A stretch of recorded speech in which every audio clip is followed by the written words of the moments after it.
জনগণ তো নির্বাচনের জন্য কিংবা ক্ষমতার পালাবদলের জন্য অভ্যুত্থানে আসেনি। যদি আসতো সেটা 7ই জানুয়ারির নির্বাচনের আগেই আসতো বলে আমি মনে করি। এক দফার যেই মূল অংশ ফ্যাসিবাদী ব্যবস্থার বিলোপ, সেই ব্যবস্থার বিলোপের জন্য যেই সংস্কারগুলো অত্যাবশ্যকীয় সেগুলো করার উদ্যোগ নেওয়া হয়েছে এবং এটা জনগণের ম্যান্ডেটের ভিত্তিতেই হয়েছে।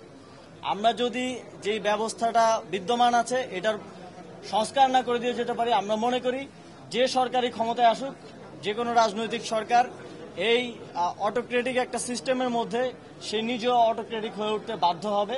তো সে কারণে আমরা মনে করি এই সংস্কারটা অত্যাবশ্যকীয় এবং দেশের জনগণ যেভাবে দেশকে গড়তে চাইবে, দেশ পুনর্গঠনের সংস্কারের যেই প্রস্তাবনা মানুষের মধ্য থেকে উঠে আসবে সেটার বাস্তবায়ন করাটাই আমাদের দায়িত্ব। এবং রাজনৈতিক দলের ব্যাপারে যে রিউমার বা কথাবার্তা শোনা যাচ্ছে বা অনেকেই শুনতে চাচ্ছে আমাদের থেকেও, এটা আমরা এর আগেও স্পষ্টভাবে বলেছি, এখনই রাজনৈতিক দল খোলার কোনো অভিপ্রায় আমাদের নেই এবং এই অন্তর্বর্তীকালীন সরকারে যারা আছেন কারোই ক্ষমতার অভিলাষ নেই।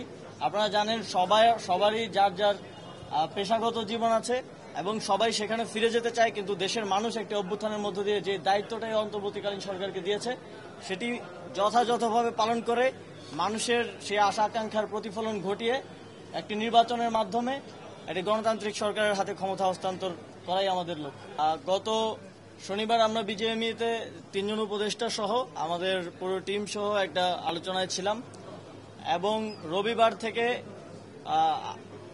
আজকে সোমবার, আজকে মঙ্গলবার, এই সময়টাতে কিন্তু গত সপ্তাহের তুলনায় যে আনরেস্ট ছিল সেটা আমি বলবো যে 5 to 10% নেমে এসেছে এবং কিছু কিছু জায়গায় খুব স্পেসিফিক 2-3টা কারখানায় এখন আনরেস্টের মতো সিচুয়েশন আছে।